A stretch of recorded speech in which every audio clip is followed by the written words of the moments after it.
Untuk memahami dunia terorisme, ada beberapa hal yang harus diperhatikan agar kedepannya kita bisa meniadakan ancaman terorisme kepada sendi beragama. Karakter anatomi terorisme di Indonesia sudah berubah petanya. Sekarang mengikuti peta teroris dunia. Karakternya 1.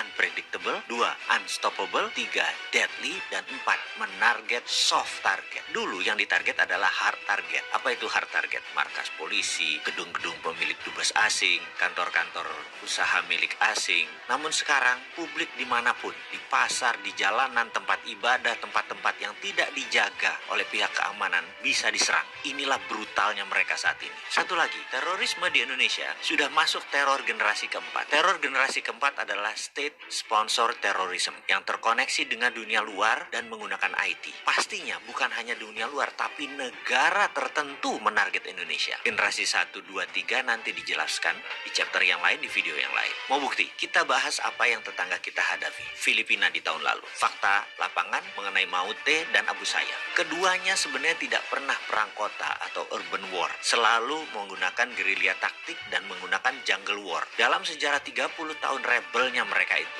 Tahu-tahu Maute sekarang serang terbuka di kota Marawi. Urban war, perang kota. Lah kok bisa? Ada 1.000 tentara yang mendadak melakukan perang kota. Dan semuanya pengalaman lagi. Apa yang terjadi? Ternyata ini semua tentara impor. Ini semua mercenaries, tentara bayaran. Ini semua private army. Cara perangnya modern. Taktik perangnya modern. Senjatanya modern. Inilah yang disebut perang generasi keempat. Berbasis IT, berbasis sosmed, dan disponsori oleh sebuah negara. Bahkan tentara Filipina yang pada saat itu di lapangan lebih dari 10.000 pasukan tidak bisa menguasai Marawi. Bahkan hingga detik ini. Casualties atau korban lebih banyak di pihak Filipina. Bahkan 15 pertama tentara Filipina yang mati semuanya di sniper. Mereka sangat spesifik sekali. Lalu bagaimana kalau itu masuk ke Indonesia? Indonesia masih melihat teror seperti kriminal berat dari kacamata pidana. Padahal di seluruh dunia terorisme itu masuk extraordinary crime. Harus pakai extraordinary measurement. Ukurannya harus extraordinary. Pakai extraordinary act dalam rule of engagement. Ini war, ini perang. Kalau pakai pasal pidana dan hanya ahli hukum pidana yang menangani, ya tidak akan bisa menyelesaikan counter insurgensinya, counter intelligence, dan menyelesaikan masalah terorisme. Tidak bisa melakukan counter intelligence strategik kalau menggunakan pidana, tidak menggunakan pasal pro justisia, tidak bisa melakukan counter terorisme kitanya. Kasihanlah Bapak polisi, kasihanlah Bapak TNI, karena tidak bisa maksimum kerjanya. Kasihan BIN yang hanya tugasnya jadi nginteli saja kalau kayak gini. Jadi boleh dong pakai extra power yang sedikit besar agar negara Indonesia menjadi tentram, yaitu tidak menggunakan pro justisia, gunakan pendekatan extraordinary crime. Gerakan counter ini, sekali lagi, harus tidak pro justisia. Ini harus pakai undang-undang baru, yaitu undang-undang melindungi segenap tumpah darah Indonesia, dan operasinya senyap menggunakan BIN. Intinya, seperangkat oli, operasi lawan insurgensi sebenarnya sudah lengkap, rapi, terbungkus. BIN itu sudah siap, TNI, Polri itu sudah siap. Hanya undang-undang keamanan nasionalnya aja yang belum lahir mendukung mereka. Oh iya, satu lagi yang harus kita ingat. State sponsor terorisme itu tersering pelakunya adalah Amerika. Dan sekedar mengingatkan, Amerika itu tidak pernah menang melawan insurgensi taktik. Sebenarnya kita sudah siap mengcounternya. Kedepan kita harus menjadi negara damai tanpa pengaruh ideologi asing yang suka berperang. Selesaikan mereka semua.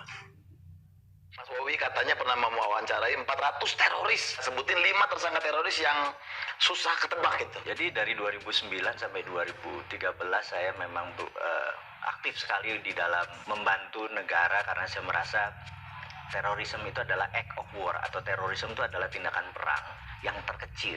Jadi perang sel, dan dia menggunakan aksi teror atau menakut-nakuti. Tujuannya kalau di negara berkembang seperti Indonesia berbeda dengan sebuah aksi teror di negara maju seperti misalnya di Jepang itu. Kalau di sebuah negara maju, aksi teror dipakai untuk merubah kebijakan. Kalau di negara berkembang seperti di Indonesia adalah merubah pemerintahan.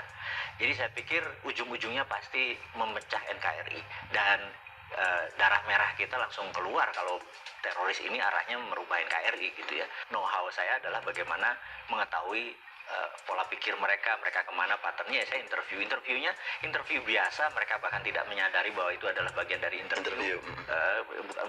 Bukan sekedar bukan collect data, bahkan kita ada cara untuk bertanya. Yang menarik adalah seorang Malaysia, agen dari Inggris yang namanya Nurdin M. Top, emang sengaja menghancurkan bangsa Indonesia.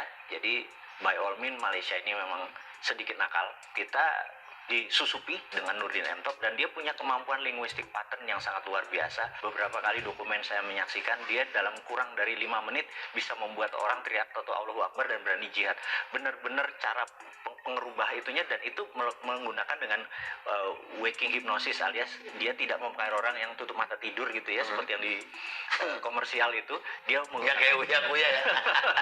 dan itu kelihatan masih rendah memang ilmunya yang menggunakan Tidur itu sleeping hypnosis. Tapi waking hypnosis itu benar-benar sadar, mata terbuka, kesadaran penuh, dan dia menggunakan linguistik pattern yang sangat luar biasa. Polanya saya pelajari, saya bilang gila nih orang, 5 menit aja anak.